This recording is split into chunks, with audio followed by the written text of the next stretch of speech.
네, 안녕하세요. 제가 오늘 소개드릴 논문은 Propagate Yourself라고 하는 논문이고요. 2020년 11월 마이크로소프트에서 나왔던 논문이고, 셀프 슈퍼바이즈드에 관련된 논문인데, 이건 이제 픽셀 레벨로 컨트라스티브 러닝을 적용하는 방법론이 제안된 논문입니다. 그래서 먼저 인트로덕션을 살펴보시면은 이제 컨트라스티브 메서드에 관한 건데, 여태까지의 컨트라스티브 러닝 관련된 것들은 이미지 레벨에서 이루어지는 것들이 많았는데, 이게 만약에 다운스트림이 오브젝트 디텍션이나 세만틱 세그멘테이션일 경우에 이 적합하지 않을 수 있다. 그래서 스파셜 센시티비티가 필요한 오브젝트 디텍션 또는 세만틱 세그멘테이션에서는 픽셀 레벨의 컨트라스티브 러닝이 조금 더 적합할 수 있다라는 것을 제안한 논문입니다. 이 그림 두 장은 제가 간단하게 설명을 위해서 가져온 그림인데요. 왼쪽 그림은 이제 심CLR이라고 하는 구글에서 나왔던 컨트라스티브 러닝의 대표적인 예시 중 하나이고, 오른쪽은 이 논문에서 제안한 픽셀 레벨 프로파게이션이라는 그 알고리즘의 방법입니다. 이 그림은 논문에서 정식적으로 제안된 건 아니고요. 제가 이해를 돕기 위해서 그린 그림입니다. 그래서 왼쪽을 보시면은 이미지에 대해서 어그멘테이션을 서로 다르게 한 페어가 CNN 네트워크로 들어가게 되고, 거기서 나온 인베딩 벡터를 활용하게 되는데, 오른쪽 그림은 한 장의 이미지에서 서로 다른 어그멘테이션을 통해서 두 장의 이미지를 만들어내고, 이제 7x7 그리드 피처 맵을 만들게 되는데, 그 피처들끼리 서로 포지티브 페어인지 네거티브 페어인지를 계산해서 뒤에 어떤 일련의 과정을 통해서 이 컨트라스티브 러닝을 적용하는 과정이 됩니다. 네, 그래서 여기에서 이제 핵심 컨트리뷰션은 PPM이라는 모듈을 제안한 게 하나가 있고, 픽스 컨트라스트 로스를 하나가 제안했고, 그다음 픽스 프로라고 불리는 픽셀 투 프로파게이션 컨시스턴시 로스라고 불린 픽셀 투 프로파게이션 컨시스턴시 로스를 제안한 게 여기에 제일 큰 핵심입니다. 결과 먼저 보시면은 이제 모코나 심CLR, 모코 버전 2 이런 것들이랑 비교를 했는데, 파스칼 VOC, 코코. 근데 코코는 두 가지 방법으로 비교를 했죠. 레지넷 50에 FPN을 붙인 거랑 레지넷 50에 네 번째 피처맵을 활용한 거. 이 두 가지를 사용했는데, 특히 디텍션, 이제 세그멘테이션, 시리스케이프 여기서도 성능이 훨씬 더 올라간 걸 볼 수 있습니다. 네, 그리고 이제 본격적으로 방법에 대해서 살펴볼 건데요. 제가 그린 오버롤 아키텍처인데, 요 왼쪽 그림이 이제 논문에서 설명된 그림은 아니고 제가 별도로 이제 그림을 가져왔는데, 왼쪽에서 보시는 것처럼 이 피처 맵을 이제 각각의 어그멘테이션 된 페어에 대해서 계산을 하게 되는데, 이거를 이제 7x7로 만들어주게 됩니다. 그래서 이제 여기 보시면은 초록색이나 빨간색이 49개의 점으로 이루어져 있는 걸 볼 수가 있고, 초록색은 지금 이 플립이 들어가 있어서 실제 이미지랑 반대로 되어 있는 걸 볼 수 있고, 빨간색은 컬러 지터가 많이 들어가고, 컬러 지터가 들어가서 변형이 많이 된 걸 볼 수가 있죠. 그래서 여기서의 핵심은 이제 ppm이라는 모듈이 들어가 있고, 픽스프로라는 로스를 통해서 그 덴스한 픽셀 레벨 컨트라스티브 로스를 트레이닝 시키겠다라는 게 핵심입니다. 먼저 여기 왼쪽 빨간 박스 먼저 살펴볼 건데요. 여기서는 이제 이미지 스페이스에서 피처 포지션을 계산하고, 그 서로 다른 어그멘테이션 된 페어끼리 포지티브를 이제 계산하는 방법이 됩니다. 그래서 여기 보시면은 초록색 49개 점, 빨간색 49개 점이 있는데, 이 49, 49 페어끼리 어떤 게 포지티브고 어떤 게 네거티브인지 계산하는 과정을 거쳐서 포지티브일 경우엔 1을 주게 되고 네거티브일 경우엔 0을 주게 되는 과정을 거칠 건데요.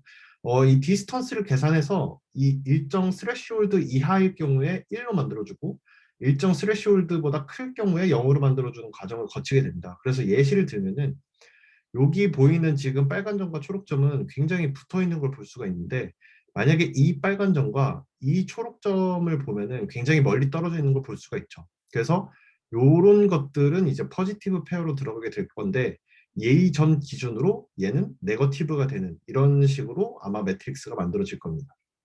그래서 이 포지티브 네거티브 매트릭스를 A 매트릭스라고 가정하면은 이제 저희는 A 매트릭스가 49 by 49 매트릭스가 나올 거라는 걸 알 수 있죠.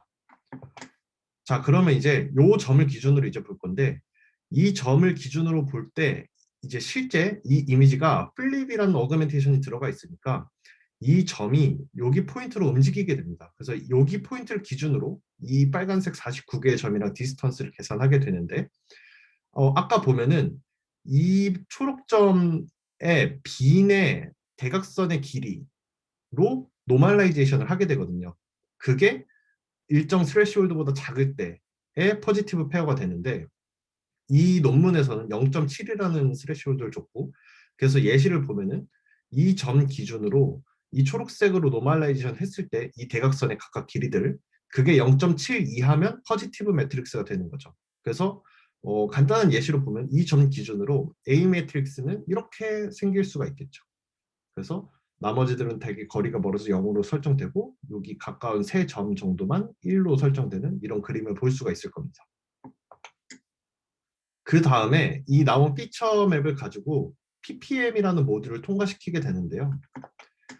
이 ppm이라는 모듈은 이렇게 지금 이제 셀프 코사인 시밀러리티를 계산하는 것처럼 되어 있죠. 그래서 이제 여기서 보시면은 인풋이 들어왔을 때 쉐입을 바꿔줘서 코사인 시뮬리티를 계산하고 하나는 그냥 이제 컨볼루션을 통과하게 됩니다. 그래서 나온 그 두 개를 곱해서 아웃풋을 만들어내는데 이렇게 하면은 이 논문에서는 디노이징과 피처 스무딩 효과가 있다고 제안하게 됩니다.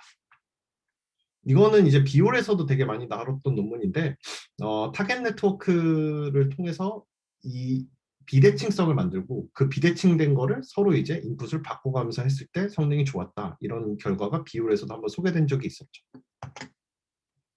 그 다음에는 이제 포지티브 페어끼리 코사인 시뮬러리티를 계산하는 건데요. 저희가 아까 이 점을 기준으로 요 세 개의 점을 포지티브 페어라고 잡았는데 그렇게 되면은 요런 A 매트릭스가 이제 있으니까 이 점에 실제로 해당하는 그 피처 맵에서의 피처들을 가져오면은 채널만큼의 벡터가 하나 있겠죠. 그래서 요 벡터와 요 벡터의 코사인 시뮬러리티를 계산하고 요 벡터와 요 벡터의 코사인 시뮬러리티를 계산하고 이 벡터와 이 벡터의 코사인 시뮬러리티를 계산해서 그거의 민값을 취해주게 됩니다. 그래서 이 초록색 기준으로 지금 빨간색을 재고 있으니까 코사인 yi의 xj 프라임이 이 부분이 되고 이렇게 되면 y가 지금 ppm을 통과한 애가 되고 xj는 ppm을 통과하지 않은 상태가 되겠죠.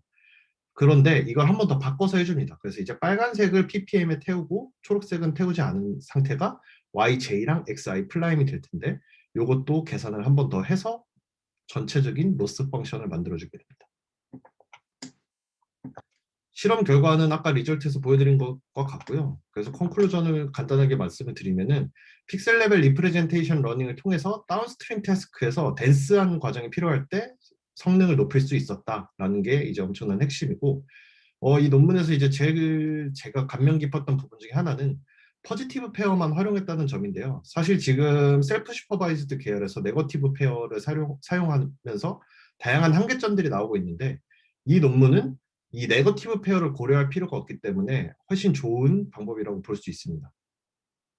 그리고 사실 제가 이 논문이 굉장히 마음에 들었던 점 중에 또 하나는 영상의 되게 기본 속성 중에 하나인 인접한 픽셀은 유사한 속성을 지니고 있을 것이다 라는 가정을 할 수가 있는데 그 가정이 굉장히 잘 반영된 거라고 생각이 들어서 이 논문이 굉장히 마음에 들었었습니다. 사실 이 논문에서는 그 아까 이제 픽스 컨트라스트 로스라고 하는 것도 인트로덕션에서 잠깐 말씀을 드렸었는데 그 로스도 같이 나와 있긴 합니다. 근데 이제 제일 메인으로 말하고 있는 부분이 이 픽스 프로라는 로스여서 이 픽스 프로에 대해서만 위주로 설명을 드렸습니다.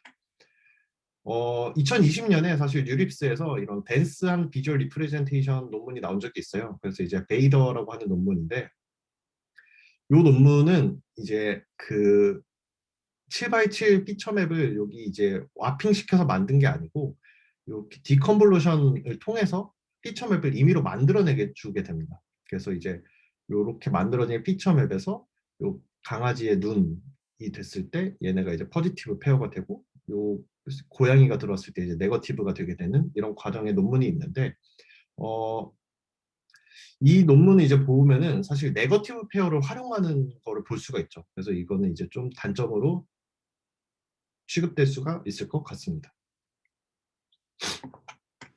그래서 제일 큰 차이점을 보면은 이제 포지티브 샘플을 이 베이더에서는 32픽셀을 사용을 하게 되는데 이 32픽셀이 아까 보시면 여기 랜덤으로 겹치는 부분이 있는데 요 겹치는 부분에서 랜덤으로 32픽셀을 잡아주게 됩니다.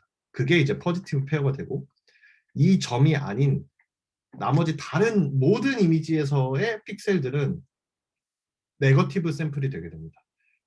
아마 아시는 것처럼 네거티브 샘플을 만들 때 이제 픽셀이 아니고 배치 사이즈를 되게 크게 해야 성능이 좋다라는 연구 결과가 심CLR, 뭐 모코 이런 거에서 계속 나왔었던 걸로 알고 있을 텐데요. 여기서도 마찬가지로 네거티브 샘플을 많이 만들어주기 위해서 이 이미지가 아닌 다른 이미지의 모든 픽셀은 전부 다 네거티브로 들어가게 됩니다. 그래서 이제 모코처럼 사용을 하게 돼서 6만 5천 개 정도의 픽셀을 네거티브로 삼고 포지티브 샘플은 두 개가 겹치는 영역에서 랜덤하게 32픽셀을 잡아서 포지티브 픽셀로 만들어주는 과정을 거치게 됩니다. 그래서 이제 베이더는 NC 로스를 사용하게 되고요. 이 NC 로스는 이제 뭐 심플 CLR이나 모코 등에서 활용됐던 논문이고, 로스고, 베이더는 FPN을 사용하게 됩니다. 그래서 다시 한번 표로 정리를 해보면은 베이더는 인코더 플러스 디코더 구조로 되어 있고 포지티브 페어를 겹치는 영역 안에서 랜덤 샘플을 하고 네거티브 페어는 다른 이미지의 모든 픽셀을 네거티브 페어로 삼고 있고요. 픽스 프로는 인코더만 활용하고 있고 디스턴스 매칭을 통해서 포지티브 페어를 구하고 네거티브 페어는 사용하고 있지 않습니다. 그래서 밸리데이션은 코코에서 보면은 39.2 AP가 나오고 40.5 AP가 나오는 걸 볼 수 있습니다. 그래서 사실 저는 이제 개인적으로 베이더보다 픽스 프로가 훨씬 더 진화된 모델로 느껴지고요. 네, 제 발표는 여기까지입니다.